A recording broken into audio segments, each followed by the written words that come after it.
Gondar is located just 50 kilometers north of Lake Tana and 700 kilometers north of Addis, Ababa. It's nestled in the foothills of the Semien Mountains. As of 2021, Gondar has an estimated population of 443,156.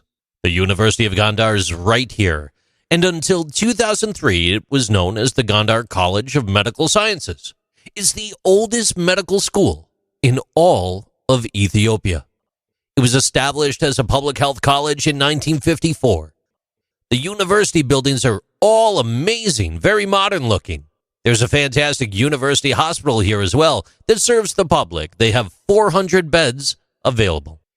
It has a range of specialties, including pediatrics, surgery, gynecology, psychiatry, HIV care, and outpatient clinics.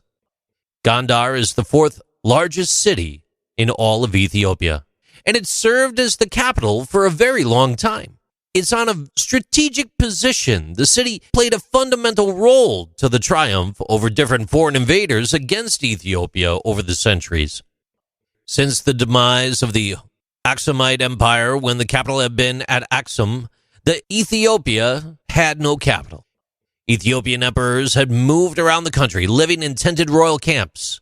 Emperor Basiladas changed this, establishing Gondar as the capital in 1636. Gondar remained the royal capital of Ethiopia until the 1860s.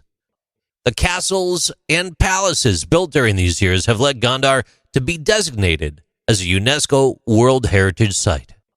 The most famous and striking collection of castles and buildings is known as the Fasil Gebi, or Royal Enclosure. Here you can find Fasilides Castle, Mentawab's Castle, Iasis Palace, and DeWitt's Hall Palace. The architecture is reminiscent of a number of influences, Aksumite, Portuguese, and East Indian. The top stories of the castles offer panoramic views of Lake Tana and the Semien Mountain parks, which are all easily accessible from the center of town. There's 6 stone castles in all, 3 historic churches, and a collection of lesser buildings, and this interesting location is full of myths and stories. The Empress Mentawab, the self-appointed regent for her son and grandson. A regent is a person appointed to govern a state pro tempore, which in Latin means for the time being, because the monarch is a minor. The grandson, Addis, took the throne name Adyam Sagat and was emperor of Ethiopia from June 27, 1755 to May 7, 1769. During this time, the region fell into civil war based on choices made during the emperor's reign. Ras Mikhail had established himself as the most powerful lord in all of Ethiopia. After learning of his uncle's death ordered by the emperor's guard, he marched with an army to the castle and strangled the emperor Addis. The elderly emperor Johannes was appointed in his place. Then, 6 months later, he was poisoned. Emperor Tewodros sacked the city, believing it to be a hotbed of resentment and rebellion, and moved the capital elsewhere in the country. Through all this, Empress Mentawab was distraught at the death of her grandson and arranged for him to be buried at her retreat at Kusquam. She retired permanently to her palace there, refusing to return to the capital for the rest of her life. Another beautiful place in Gondar is Fasilides' Pool. It's a sunken bathing pool surrounding a ceremonial structure thought to have been Emperor Fasilides' second residence. Reflections are absolutely lovely any time of the year here, but they're incredibly gorgeous during Tibgat. That is Ethiopian Epiphany. This is when locals plunge into the water as part of their celebrations. Debre Berhan Selassie, Mountain of the Enlightened Trinity, is one of the loveliest Ethiopian churches. Dated to the 1690s, it's a modest stone building surrounded by an exterior stone wall. It's particularly well known for its interior, filled with extraordinary examples of Ethiopian Christian church art painted in what is known as the Second Gondarine style. This used darker tones and hues, compared to the first style, which was brighter and a little bit happier as it was perceived. The upper sections of the church walls are covered with panels that depict familiar biblical figures and stories.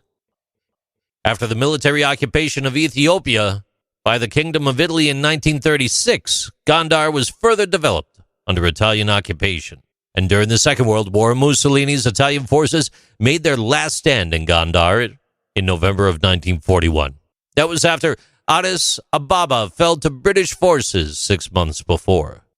The area of Gondar was one of the main centers of activity of Italian guerrillas against the British forces until the summer of 1943. During the Ethiopian civil wars, the forces of the Ethiopian Democratic Union gained control of large parts of Begemder, and during parts of 1977 operated within a few kilometers of Gondar, and appeared to be at the point of capturing the city. As part of Operation Tuodros, near the end of the Civil War, Gondar was captured by the Ethiopian People's Revolutionary Democratic Front in March of 1991.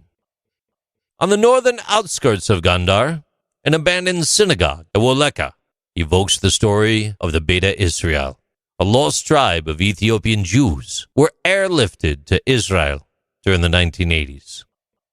Interestingly, one of the common local foods here is injera. It's a flat, spongy dough made out of grain called teff. Many people have it daily in their home. You'll also see people baking it on the side of the road.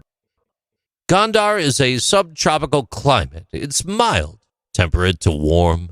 It has an average temperature of 20 degrees Celsius or 68 degrees Fahrenheit all year round. A big thank you to a friendly RSS subscriber who has chosen to remain anonymous, who suggested today's topic for our podcast. These are Interesting Things with JC.